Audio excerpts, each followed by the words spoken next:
खुदाम यसुम से जिसका फरमाना है कि किसी भी शख्स को आप उसके फलों से पहचान सकते हैं, उसी के नाम में आपकी सलामती हो।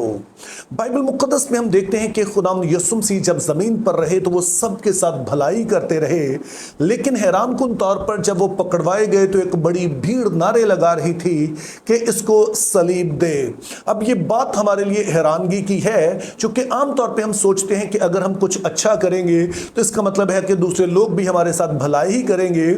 और इसकी वजह मुक़द्दस पतरस अपने पहले खत के दूसरे बाब की 11वीं आयत में बताते हैं कि जब हम नेक चाल चलन रखते हैं इस दुनिया में, तो फिर लोगों के लिए हम अजनबी होते हैं। जो दुनिया का तौर तरीका है, चाल चलन है, वो वैसा नहीं है जैसा खुदा के लोगों का होता है।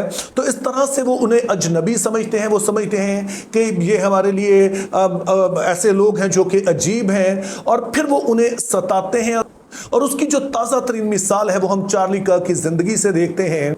और अब जब वो दुनिया से रुखसत भी हो गए हैं तो तब भी कई तरह की बुरी बातें उनके बारे में कही जा रही हैं। कई तरह की कॉन्स्पिरेसी थ्योरीज हैं जो सामने आ रही हैं, और जो लोग उनकी मुखालफत कर रहे हैं वो 3 तरह के हैं। पहले नंबर पर तो वो हैं जो दीगर मज़हब से ताल्लुक़ रखते हैं, और दीगर मज़हब के लोग ज़ाहिर है कि उन्हें पसंद नहीं करते हैं। उसकी वजह यह है कि वो बड़े वाज़े तौर पर मसीही जो ईमान है उसका प्रचार भी कर रहे थे, और साथ में वो कह रहे थे कि वो दीगर मज़हब के लोग जो अमेरिका और यूरोप में आ रहे हैं वो दरअसल यहाँ पर जो मगरबी तहजीब है, जो जूडियो क्रिश्चियन वैल्यूज़ हैं, इनको ख़त्म करके वो अपने तौर तरीके नाफिज करना चाहते हैं। तो ज़ाहिर है जब वो ऐसी बात करेंगे जो कि दुरुस्त भी है, और जो दीगर मज़हब के लोग खुद यही कहते हैं कि हमने वहाँ पर गलबा कायम करना है, तो दीगर मज़हब का चार्ली कर्क की मुखालफत करना समझ में आता है। इसी तरह से दूसरे वो लोग थे जो दरअसल बड़ी तादाद में थे, जो कि इन मगरबी ममालिक में मौजूद हैं। वो हैं जो लिबरल आइडियोलॉजी से मुतासिर हैं। मैं पहले भी बता चुका हूं कि लिबरल आइडियोलॉजी का मरकजी नुक्ता शख्सी आज़ादी है, यानी कि आप किसी से भी आपको रहनुमाई लेने की ज़रूरत नहीं है, ना आपको मजहबी नज़रियात की ज़रूरत है, ना आपको किसी और तरह से, और आपने सिर्फ शख्सी तौर पर आज़ाद हैं, जो आप करना चाहें वो कर सकते हैं। और ये दरअसल एक अम्ब्रेला टर्म है, यानी कि ये एक मेन टर्म है, मेन आइडियोलॉजी है, और इसकी आगे कई तरह की शक्लें हैं। इसकी एक मिसाल आप इस नारे से लगा सकते हैं, मेरा जिस्म मेरी मर्जी, जिसका मतलब होता है कि मैं जो भी चाहूँ मैं कर सकता हूँ, किसी को नुकसान ना पहुँचाऊँ, लेकिन अपने आप में मैं जो चाहे वो कर सकता हूँ या कर सकती हूँ।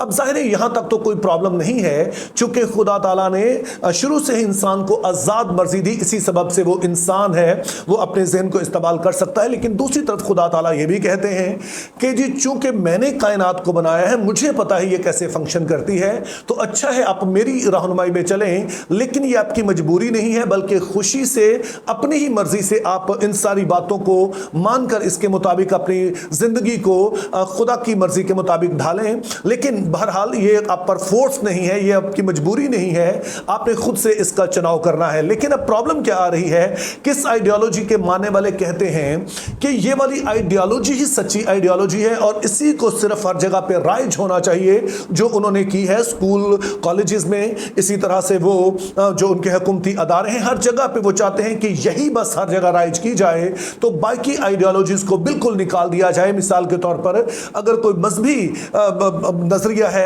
उसका मानने वाला है, तो ये सिर्फ वो अपने घर तक रखे, लेकिन ना तो उसे स्कूल कॉलेजेस में होना चाहिए, ना हुकूमती अदारों में होना चाहिए। लेकिन लिबरल आइडियोलॉजी जो है ये हर जगह होनी चाहिए। और जो चार्ली कर्क का कातिल है, यानी कि टेलर और रॉबिन्सन, वो भी इसी आइडियोलॉजी से मुतासिर था। चूंकि हमने देखा और यहाँ तक मुतासिर था कि वो हम जिन्स प्रस्ती की राह पर चल पड़ा, यानी कि अब उसका जो ताल्लुक था वो एक और दूसरे मर्द के साथ था। हालांकि वो मर्द अपने आप को औरत कहता था, लेकिन था तो वो मर्द, तो उसके साथ ताल्लुकात थे। और इसीलिए दरअसल वो चार्ली कर्क के खिलाफ था, चूंकि चार्ली कर्क का तो कहना यह है कि बाइबल मुक़द्दस में जो वाज़े तौर पर तालीम है वो ये है कि एक मर्द है, एक औरत है, उन्हीं के दरमियान शादी होनी है, आगे बच्चे पैदा होने हैं, और उन्होंने अपने खानदानों का निज़ाम बनाना है। तो ना सिर्फ दीगर मज़हब के लोग चार्ली कर्क के खिलाफ थे, बल्कि फिर ये जो लिबरल आइडियोलॉजी के मानने वाले हैं, ये भी उनके खिलाफ थे।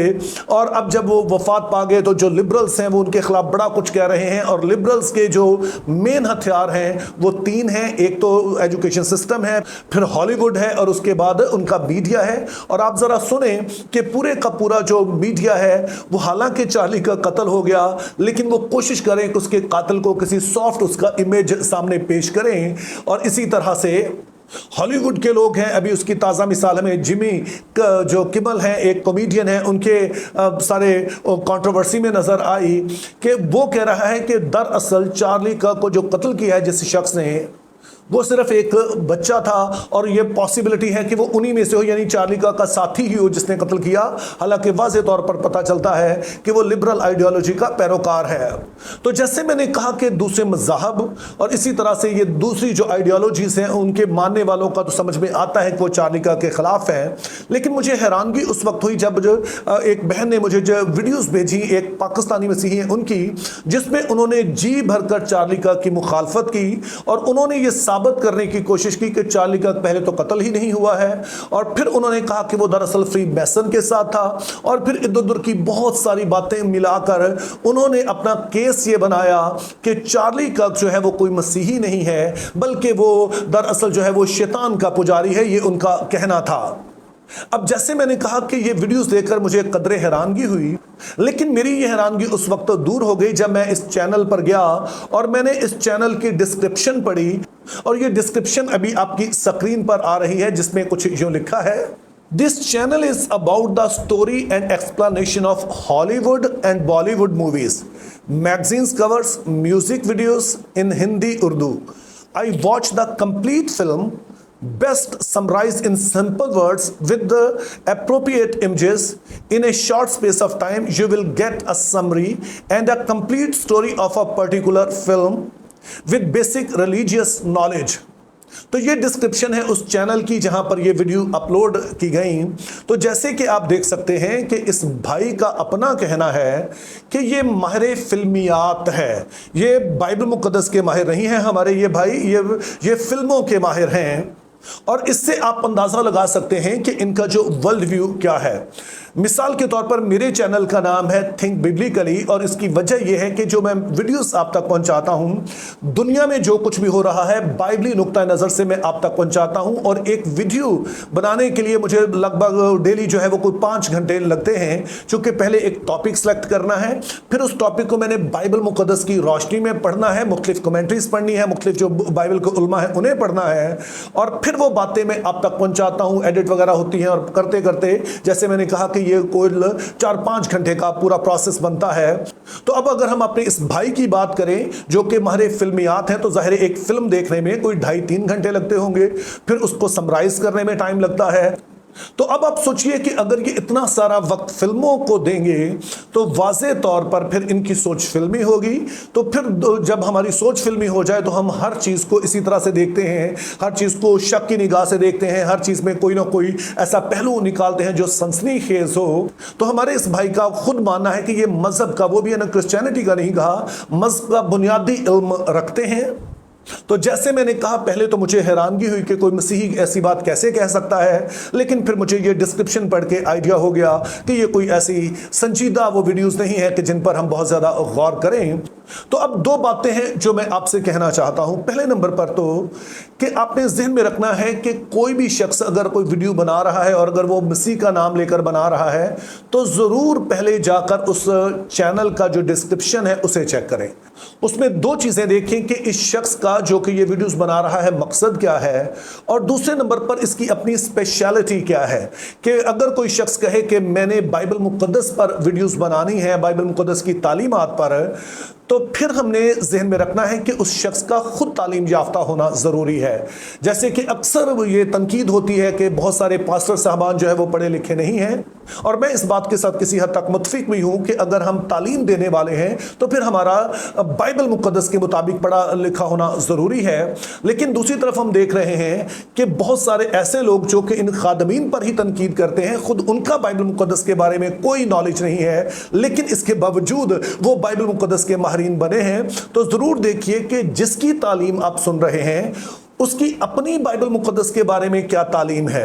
मिसाल के तौर पर मेरे ही आप यूट्यूब चैनल पे जाएं, उसकी डिस्क्रिप्शन पढ़ें, उसके नाम से आपको पता चल जाएगा कि मैं बेसिकली करना क्या चाह रहा हूं, और मेरी क्वालिफिकेशन आपको पता चल जाएगी। जिस जगह मैं पढ़ा रहा हूं उसका आपको पता चल जाएगा। आप जाके वहां पर मेरे बारे में मालूम कर सकते हैं, मेरी तालीमात के बारे में मालूम कर सकते हैं।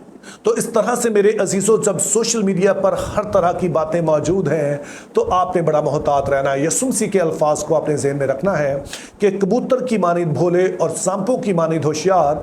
यानी एक तरफ तो आपने किसी को नुकसान पहुंचाने वाला नहीं बनना है, लेकिन दूसरी तरफ यह भी ख्याल रखना है कि कोई आपको नुकसान ना पहुंचाए। और उसके लिए चंद एक टिप्स मैंने आपको दी हैं। अगर आप इस पर अमल करेंगे तो मेरा ईमान है आप खुद भी नुकसान से बच सकेंगे, और किसी नेक शख्स के बारे में हम कोई ऐसी बात नहीं कहेंगे जो कि खुदा की नज़र में ठीक नहीं है। Think biblically, live purposefully, have a very good day.